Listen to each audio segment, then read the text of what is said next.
and welcome to the NUFC360 podcast. With me this week are Ryan, Jack, and Stephen. Gentlemen, how are we? Are we enjoying the international break? No. No. There we go. Yes. Get it over with. Passions are running out. We've just been discussing. Good thing is we get to do it all again in less than a month, right? Oh God! Is it actually? Yeah, it is. It's like it's September, October, November, and then they have a break, and then it comes back in March. Get rid of it. Get rid of international breaks. Honestly. I would. That's a whole new topic, but we move closer to the weekend where proper football is back. What we all enjoy and actually give a rat's arse about is Newcastle at home to Brighton. I'll put it out there into the ether. Is this a good time to play Brighton? No. Yes. Oh, right, okay. Here we go then. Fight. David. I mean, they've had obviously they beat Tottenham, but this was a Tottenham side that they're always gettable. Other than the Tottenham game in which the second half of that game, Tottenham were awful, truly diabolical. But they got battered by Chelsea. Well, they got battered by Cole Palmer. They managed to only draw against Forest, although albeit Forest who've been all right. Only just beat Wolves. Drew with Ipswich. Drew with Arsenal, who were down to 10 men.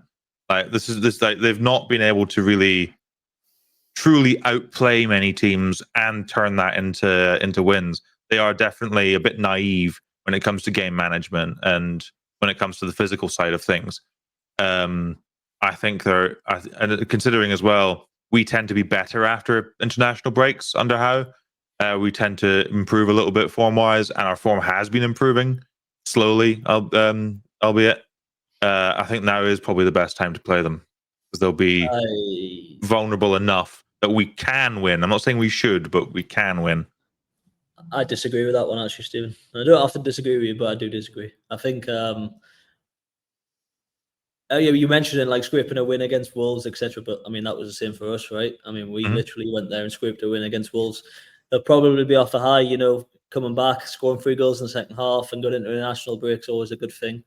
And to be honest, it's one of the games, the home games in the season that I actually dread the most. There's something about playing Brighton at home that although we've been pretty successful against them the last couple of seasons, it's always a tough game. I mean, if you get Brighton on their day, I think, they are a good team. And I think it'll be a good game, actually. I think, Brighton's defence, I haven't seen them play that much, but they seem pretty open from what I've seen. They are, yeah.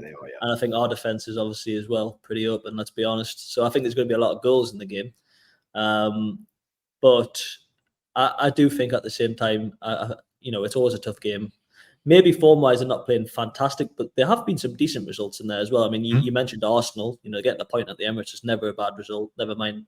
I know Arsenal went down 10 men, but still. And then, beating Tottenham is still... I know Tottenham are very gettable, especially when they're playing away from home, but it's still a good result, and especially the way they did it. I would imagine they'll be buoyed and full of confidence heading into Saturday. Yeah, I mean, Tottenham were 2-0 up, weren't they? Like we can say they were awful in the second half, but you also can't deny the fact that Brighton stepped it up and totally took advantage of it. And I've been impressed with what Fabian Herzl has done, to be honest. I think they've got some brilliant attacking options. If you look at, he's consistently rotating the wingers all the time. Minter, well, I assume we'll talk about him in a bit, but yes, Minter. There's Adingra, there's Matoma, there's Jorginho Rutter. It goes on. There's João Pedro to come back. He's been injured, but he's going to be fit, I think, for the weekend. He's probably been their best player this season, so he'll be back. That's a blow. Danny Welbeck's playing really well. He's scoring a lot of goals. Having a bit of a late season resurgence. The midfield's good. I like Balaba's good. Hinchelwood's a good player as well. I think they've got loads of options. Their fullbacks are strong. Estepinian, the Turkish lad who I cannot pronounce his name, but the Turkish lad who there you go, him. Euro 2024. He was probably one of Turkey's best players in the Euros, I thought. Like, really dynamic play. Can play, I think if you go on his transfer market and look at where he can play literally everywhere. He plays left back, right back, centre midfield, on the wing, in behind the striker, and as a striker. So they have a lot of interesting players, interesting options. It's going to be a really good tactical game because Herzl clearly has his style of play, how he likes to operate. Chelsea caught them out. They did. Cole Palmer especially. Chelsea caught them out well. I think Newcastle can catch them out in that way. But also equally, Brighton caused Chelsea plenty of problems themselves. And although it was 4-2, on another day that could have probably been a different scoreline. More goals for Chelsea, definitely more goals for Brighton as well. So I don't think it's a good time to play them. To be honest, I think they've been one of the better teams in the league this season. I would say I'm leaning more towards Stephen because I need to, because we need to win. But I think I would say it's a good time to play them for us because we're finally starting to play well. Looking purely at Newcastle, we're finally in the last few games starting to show some cohesion, starting to press better. The team are getting better shape, looking more like we used to under Eddie Howe when he first came in. We're getting that back. Even Miggy played well last match, which is a blast from the past. But then, as you say, Joe, all the options that they've got. My next question was going to be, we can answer in a second, who should we worry about? And they do have a lot of attacking options, so they can get at us. But I feel like it is a good time. I'd rather play them now than any other time in the season, regardless of what they're doing. I think we are in a much better place. Is Isak going to be fit? Do we know?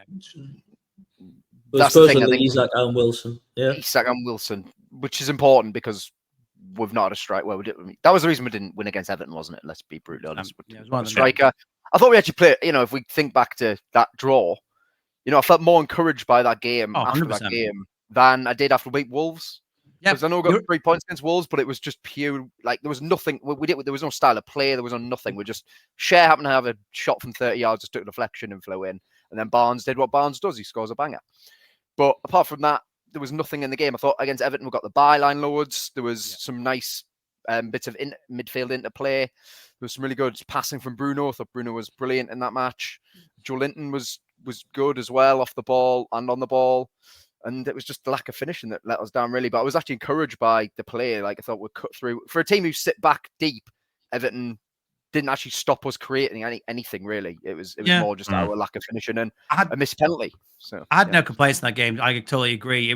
You're going to get those matches, better team. And it just, we could have played all night. We wouldn't have scored. It's just going to be one of those days. What was more important was the performance. Yeah. Speaking on performance then, who needs in this match, if you want to take this first, who needs a good game for Newcastle? Who needs to put in a good performance? Whoever starts at right back. I think both Trippier and Tino have been up and down this season. I think Harvey Barnes needs a good... I think the last couple of games he's struggled, especially against Everton. He has this thing where if you're up against a team who sits in a low block, he finds it harder to score goals because, he needs that. He's better in a one-on-one where he can cut inside and get a little bit of space to get a shot away. It's harder to get that against low block sides. And then whoever plays at striker, if it's going to be Isak or Wilson coming in, hopefully one of them. I don't really want to see Gordon at striker again anytime soon. Whoever starts there needs to have a good game and sort of hit the ground running again. Other than that, I think everyone else is pretty fine. Whoever's in goal, maybe get some confidence into whoever's there, because there hasn't been a single confident performance there, at least when we've had the ball. I don't expect us to have a ton of the ball in this game, because I think Brighton are 4th in the league this season for possession. And they are... speaking of possession, I do think actually... one thing we noted about the Everton game, right, was the dominance of our midfield. And one of the notable attributes of Fabian Hürzeler's sides, particularly at São Paulo, was that they almost vacate midfield at times. If you look at the average position they had against Forest, for example, when the last time they played a side where they had a lot of the ball, they effectively played in like a 3-2-5, but it was like they had their back three. And then it was, I can't remember the names of I think it was Hinchelwood and Baleba. And then it was just, I think it was Estepinian and their front four just pinned into the opposing box. And they tried to just get it forward. It's like, you think of like De Zerbi's Brighton. This is a much more vertical, much more direct version of that, basically. So there will be some slight concerns. I do think particularly whoever like I say, I mentioned about right back, whoever Karo Mitoma is up against, because he's been probably their best player this season. I think Mitoma, he's their most creative player, and I think he's got the most goals as well, or he's certainly got the most expected goals for them. So he'll be a danger whoever he goes up against. you think Tonali's got a big role to play, Ryan, in the midfield? After playing 90 minutes, I think he had, in all counts, a very good international break. Do you think that he needs to translate that now into the Newcastle midfield?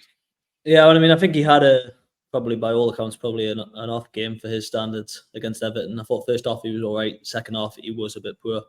I mean, he gave the ball away a couple of times in some bad positions, which is not normally like him, right? He's pretty neat and tidy on the ball. Normally he doesn't give away a lot.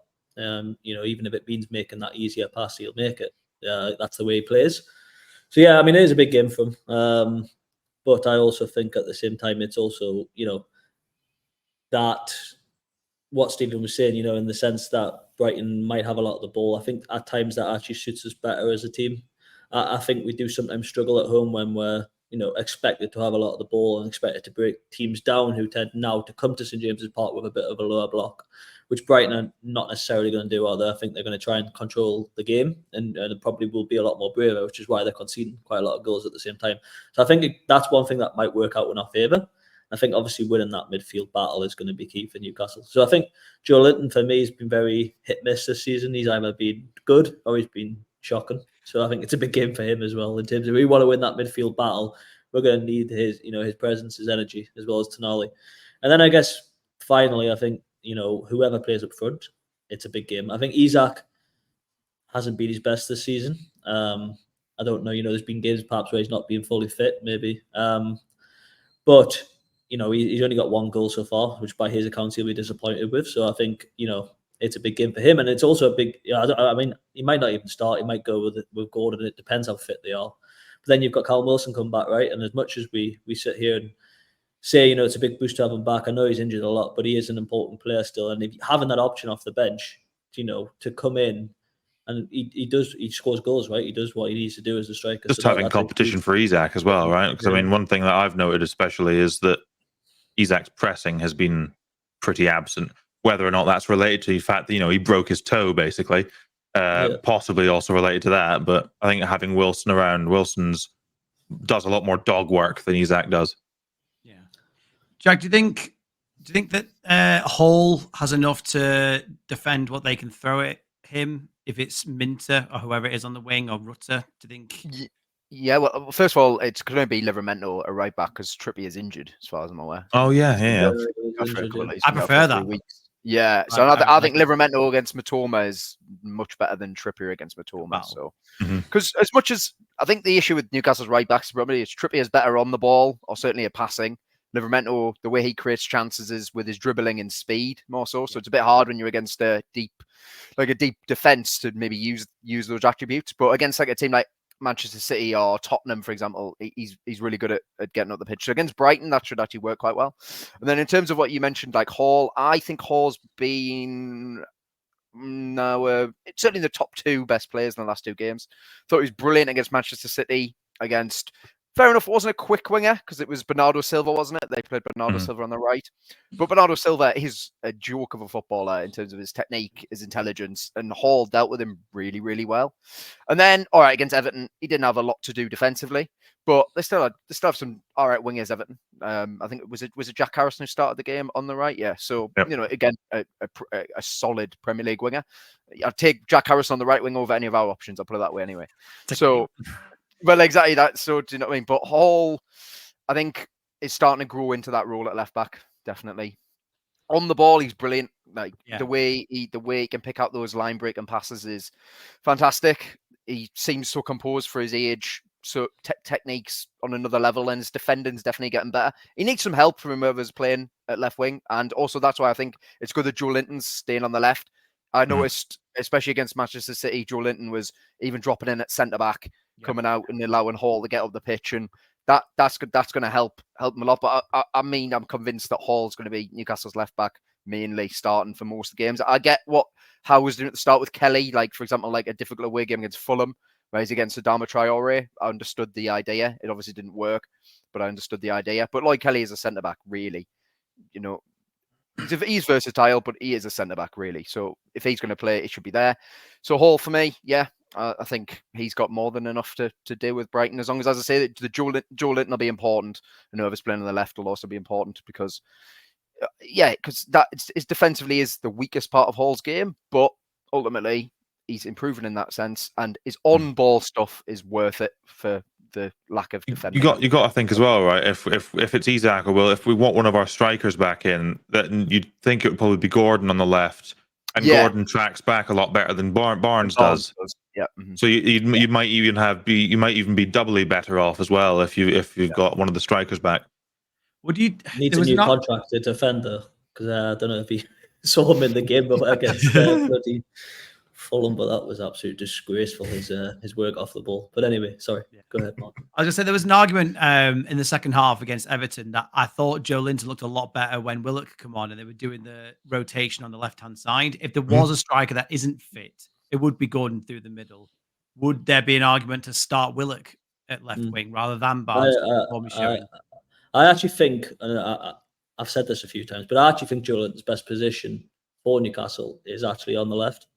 On that left-hand side. I do think at times, although he's brilliant off the ball, if you look at what it takes to be a good Premier League centre midfielder these days, he's technically lacking a few attributes, especially on the ball, in my opinion. He can be quite sloppy in possession at times. He's in there because he's an enforcer, right? He wins the ball, and he wins the ball in good places. But that season we finished fourth. That left side was strong because we had that Joe Willock combo. Yeah. And obviously it was probably brought in by how to support Burn because he knew Burn was going to be targeted, but ultimately it gives us more protection off the ball and on the ball. I mean, it's not like we were struggling. We finished fourth in the league, right? So there's plenty of goals coming. We do forget as well, right? Like as much as we love him as a midfielder, obviously Joe Linton wasn't a midfielder. He wasn't a striker either. I mean, his natural position, both at Hoffenheim and in Austria, right, was as this sort of pressing forward, like just off striker, usually on the left or either left or right. So he's a winger naturally. He's he's a big winger, a very big winger. And I agree with Ryan. Mandzukic on the wing, innit? Yeah, like a Mandzukic type player on the wing. Definitely.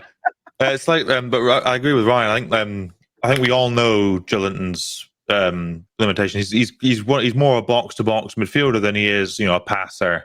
If you use like the classic Football Manager role types, right? The deep line playmaker. He's not a deep line playmaker. His strength is obviously, like you say, Ryan says, it's winning the ball and then it's carrying the ball. He's good with the ball at his feet, but giving it to other people is entirely different. Like he's not particularly good at that. I do agree. I do think that there would definitely be a shout for Willock to start.